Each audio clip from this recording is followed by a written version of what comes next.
and unable to upload thumbnail again. Imagine that. Sorry about this glare here, you guys. Not sure if there's anything I can do about that. Hopefully it's not too bothersome. But yeah, I was going to go ahead and do a little bit of info regarding the knife again. And I can put this piece of paper there. That kind of helps with the glare. I can't believe it's been a month since I got this knife. I just looked at it. I was like, oh shit. I did the initial impressions part 1 video on December 21st. And here it is, January 19th, 2020. And I meant to do way more videos. You know, honestly, like it occurred to me off and on to do like a video here and there, but I literally was just like, when I think about the word impression, I kind of think about like a distinct mark, you know? And to be honest, like this knife has, which I think is a good thing, it has not left a distinct mark on my day-to-day uses. It's not like I have EDC'd this knife virtually every single day. You know, I was with the family over Christmas, didn't carry it then, obviously, and you know, I'm not carrying it every time I go out to eat or whatever it is. I'll carry something else in those circumstances. But as far as like work, as long as I've even gone to the trouble of like putting this on my belt, taking it off if I'm wearing my tool bags, and then putting it back on my belt after I wear my tool bag. So I really have like, for lack of a better term, painstakingly carried this knife as absolutely as much as possible. And this little video here is going to be brought to you guys by the Hop Peak IPA in Breckenridge, and also I got a cool glass this today too. I like my beer glasses, and this one is one that my wife got in Ireland, so pretty cool. But yeah, as far as the knife goes, man, you know, the first thing I will say is, again, I'm not going to say anything super overwhelming because I haven't had an overwhelming impression. My impression thus far has just been, it's obviously a good knife and it's comfortable. And also, I don't hate the sheath as much as I thought I would. And I'm not like, I don't feel like in a super hurry to replace the sheath as like I did with like, say, my Survive Knives 3.5 that I had. I can't believe I never did a review on that. I carried a Survive Knives 3.5 for years and before I sold it. It was the CPM, what was it? It was a 20 CV, I'm pretty sure, which is not my personal favorite steel, but so this knife here I have not sharpened. I have not sharpened it since I got it, and it did not have like a world-class amazing edge on it when I got it. And I got this knife secondhand, pre-loved. And you know, honestly, it's been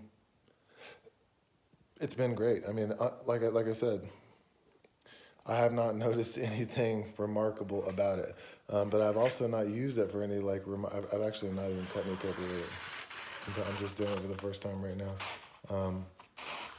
I'm just using it for just like everyday tasks. You know, I don't do dumb things with my knives, and I also don't baby my knives. But at the same time, like I'm not trying to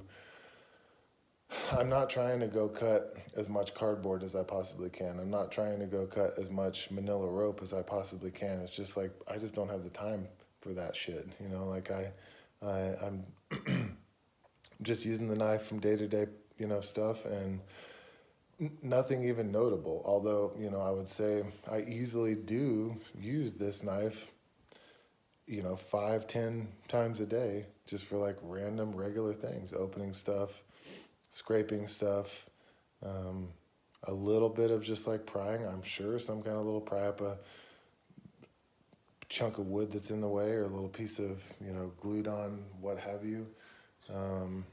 What I've been doing for the past month, again, I'm a carpenter, and I tend to do like a lot of remodels and a lot of new construction too, but I'm doing mostly remodel stuff right now. I'm wearing tool bags. I've got like, I'm also a fucking, I'm not just a knife idiot, I'm a tool idiot too. So like I have a really awesome selection of tools. And, I like using those too. And I buy them for specific uses that like, it doesn't make sense to use a $330 knife for. So, if it makes more sense for me to take out, a little titanium pry bar, I carry a cool, kick-ass little titanium pry bar in my tool bags, I'm gonna use that, not just to save my knife, but because I like my little pry bar. If it makes more sense for me to use my, Stanley 99E utility knife on something that I'm like, this is gonna fuck up an edge on my blade, I'm not gonna use this knife just to test it out, on stuff like that. I'm gonna use it for sensible things, reasonable things. Like now, if I'm out in the woods or something, if I'm out in nature camping, and I'm just around like, natural stuff, which obviously would be mainly plant material, yeah, I'd go bananas with it. I would do just about anything with it.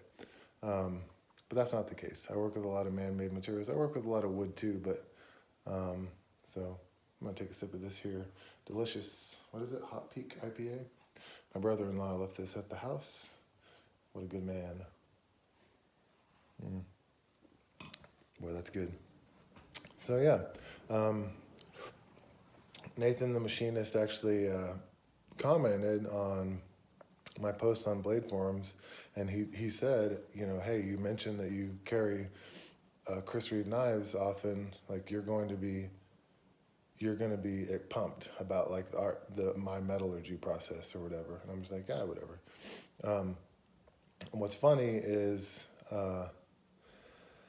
again, while I would say I haven't been nothing's been notable, remarkable. Nothing's just like, oh my God, I can't believe I did this, or oh my God, I can't believe it couldn't do that. Nothing like that, really just kind of like, wow, yeah, it's super comfortable. Yes, it's small, but capable.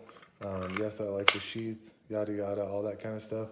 But one thing that has happened that was remarkable is with this knife, which is, it'd be hard for me to say that the Large & Cosi micarta is not my favorite knife. I like pretty much everything about the Large & Cosi, but somehow, again, not doing any remarkable day-to-day tasks, not lending the knife to anybody. I don't know how this happened. It's the first time it's ever happened to me, but I got that chip in this blade, and I have no idea how it happened. And it actually was worse. I did some sharpening to try and, not make it so shitty. Focus, you bastard. And yeah, I'm not pumped with that. Like, again, I can't think of anything that I would have done that I would have slipped and banged it on something, or, literally I just have been doing regular stuff, nothing notable. I don't monitor what I'm doing. It's like, I probably could have used zip ties. I use zip ties a lot for temporarily holding things in place, but 9 times out of 10, I'm cutting them with like side cutting pliers. I almost never use my knives for cutting zip ties because I don't have to, I have the tools at my disposal for the proper stuff, so like, yeah, so I'm pretty let down by that. Don't know what happened. I must have done something, because it's not like, I've never had an issue like that with a Chris Reeve knife, and I've had just many. I love S35VN steel. It is like, I've not met personally a steel that I like better than S35VN, and I really have tried just about every steel out there. One of this Hinder also is S35VN, and just an awesome knife. I mean, you can see, like, again, like also on the Sabenza, in Cosi, I really do, I use the shit out of my knives. This thing is real ragged. You know, it's funny. I don't even know what I used this on last, but it's pretty fucked up right now. But again, like I'm not taking notes. I'm not taking videos. I'm just using my shit like I think it can and should be used. So I would say that is a good, at least in, second initial impression, time video.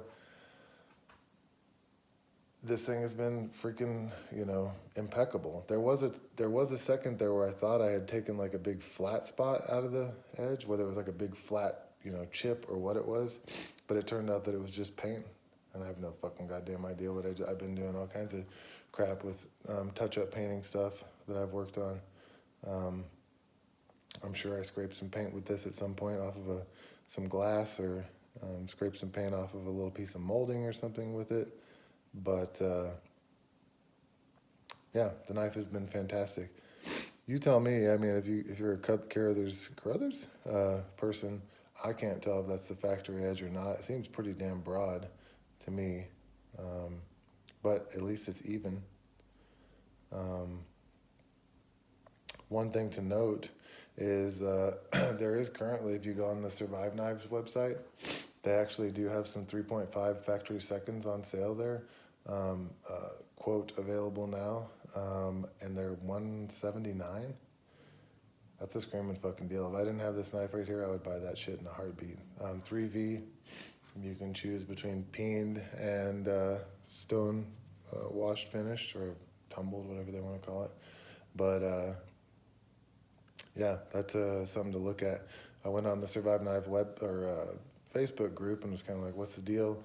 And of course, there's just a whole lot of drama there. But again, I'm super impressed with CPM 3V steel, not just in this knife, but in also my 4.7, Survive Knives 4.7.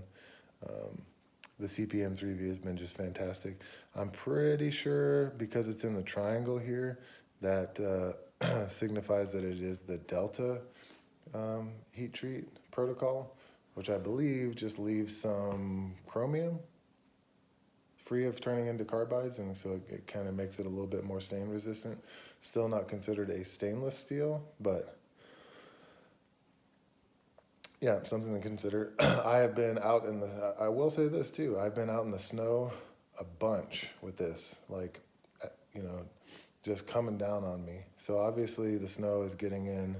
I'm wearing this thing fully open, for sure, on my belt. So obviously snow is getting in here, for sure. So that is something to report on too.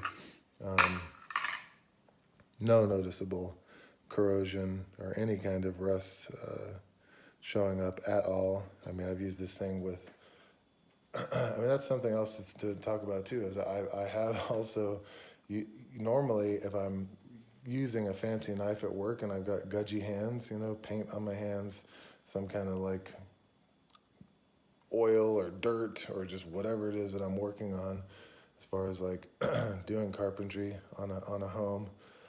Usually if I'm using a fancy knife, I'll take my glove off and use my hand, because I don't want to get, mechanisms all fucked up or whatever, gunked up. This knife, I've specifically not been doing that. So I've been just like, no, you're just gonna, and again, wet gloved hands, funky ass gloved hands. They've been just fine. I usually do a pretty good job of cleaning cum and pussy juice off of my blades, just because that's one of the things that I'm a heavy advocate with folding knives with, is because like if I really gunk up a folding knife, and it's just covered in all kinds of jizz, I actually can just like, it's not gonna get all over the place inside there, because there's room for it to sit in there while it's gunky. Where like a fixed blade, if you get it all, covered in peanut butter or whatever the hell it is you're doing, and then put it in there, that's going to be tough place to clean. So that's one thing about fixed blades that I'm not super jazzed on. And then finally, another thing too is say like I'm up on a ladder and I'm doing something and I have to use my knife, and it's a tense situation or whatever. a folding knife also is really good for that too, because I can just kind of like take this out, use it, fold it, and just cram it back in my pocket. Where like, you know, if I'm using a fixed blade and that type of situation, any kind of like where I'm nervous or whatever it is, or just, you know, acting quick, you know, it's not so handy to take this out and like get my eyeballs on this sheath and be like, okay, get it in there, you know, like carefully and without stabbing myself or whatever. I know that I may have talked about this before, but I remember, you know, years and years ago, probably, geez, now 10 plus 15 maybe years ago, Mick Strider telling the story about, you know, trying to resheath one of his SLCCs, which those sheaths are like worthless, you know, it's like, it's literally, the opening is as thick as the blade stock, and he like shoved it right into his butt cheek, you know, and like, I mean, that's real, you know. That's the main reason when I was a raft guide for 13 years, I always carried, not always, but I eventually went to folding knives, because I'm like, I'm not gonna try to resheath, you know, a pointy ass knife in the middle of a rescue, you know, or something. That's just not reasonable. So, and also I like pointy knives because you might have to use the point, you know. For instance, in a raft situation, say you're pinned under a boat, you might need to actually pierce the boat to be able to breathe the air that's in that raft. You know, if you're, they say pinned under a boat, like you're caught under a boat. So, which happens. It's one of the very common causes of fatalities. So, actually, I always carried a pointy one and a non-pointy one, but I'll tell you what, that beer's good. Even though it's called Hop Peak, it's not like crazy hoppy. But what else with this knife? Obviously, I mean, and I knew this from the get-go, this knife has an incredible handle. Like, another comment Nathan the Machinist made on Blade Forums after watching my initial video was that the knife was too small for my hands. I'm just like, that's just life for me. You know, like I have extra large hands. I am totally used to using, you know, stuff for medium, average sized hands, you know? So, I mean, I don't even think about it, you know, to be honest. Like it does not feel too small for me. So I really like this knife with its handle. Again, you know, I am 100% sure that this knife will only continue to impress me and will only continue to work really well for me. The only thing that I would say that I think I probably said this on the initial impressions, I don't love a knife that has so much belly in it. I really prefer, let's see. No, you know what? Actually, this sheep's foot. I prefer a blade that has one continuous arc like this. I just find that I'm able to dial in cutting and find the sharpest spot on the knife with a variety of cutting tasks when you have something like a blade shaped more like this, without just like particularly designed areas for specific uses. I find that just kind of, it doesn't work as well. So this knife, it really wants to be used right here.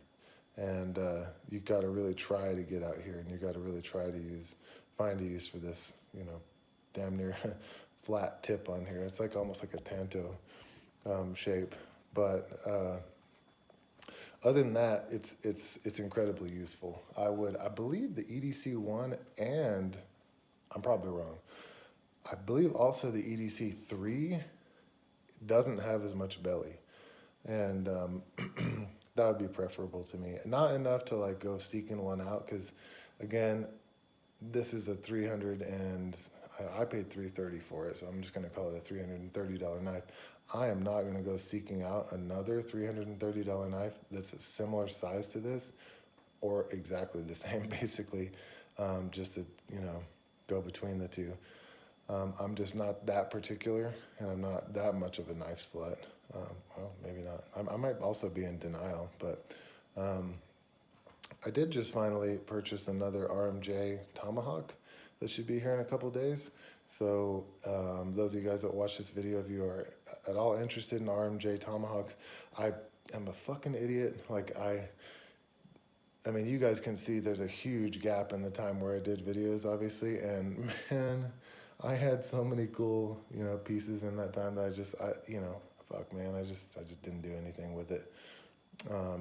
But I did have that was a very good part of my life, and I just didn't have time for it. So, I was doing other things, I should say. But man, I used the fuck out of an RMJ Ginny Wren. I mean, dude, so fun.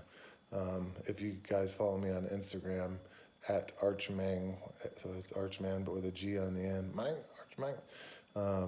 Scroll way down, you'll see my beat ass RMJ Ginny Wren. But yeah, I missed that thing, and so I decided to replace it, and I joined the RMJ forums on Facebook, and I joined their sales group, and scored a freaking Kestrel Feather for, what did I get it for? $325? It's a $500 tomahawk, like in like new shape, basically. So I'm pretty excited about that, and I do plan to put that through the ringer. That's just too good of a deal. Again, like I try to tell people, like, you know, use your shit. You know, it's not like the value of it drops all that much. You know, I mean, it's, if you pay attention, like, you know, Sebenza is a great example, or Chris Reeve knives. You know, it's not only the yardstick as far as like the product itself, but it's a good yardstick as far as like the market and how things are going in general. So I mean, it's like a used, say a Sebenza. I know this is in Kosi, but say a used Sebenza. It's like there's a threshold there where it's like, you know, a brand new large Sebenza, I believe, goes for $450. Maybe it's $475. But like, it doesn't matter if somebody sells that Sebenza as like, you know, Safe Queen, like new. There's a threshold. Like you can sell it for like new and maybe lose like $75, or you can use the fuck out of it, really get to know that knife and fully understand what its capabilities are, what its strengths and weaknesses are for you. And the difference for the resale is only going to be like another $50. And I mean, to me, that is like, that's cheap knowledge, you know, and that's cheap just learning about yourself, learning about products, learning about, well, not products, but something that you're hopefully interested in if you're going to spend that much money on a knife in the first place. But yeah, use your shit. Use your shit. It's, at least use some of your shit, you know, like you see like some of these guys on, you know, YouTube and stuff, and they got these fucking $5,000 knives and whatnot, and then they carry a Delica, and I'm just like, you don't know shit about that $5,000 knife, you know? And like, most of them, almost everybody who's like a YouTube reviewer, you know, or they carry that, you know, whatever it is, the Shirogorov, and they only own a couple of Shirogorovs, but they don't ever really use a knife, you know? They have office jobs, or I don't know. I'm not knocking those people. I'm just saying there's a difference between, you know, something like this that has a cutting edge and something like this that is clearly, you know, used, clearly, you know, loved. There's data, there's information here.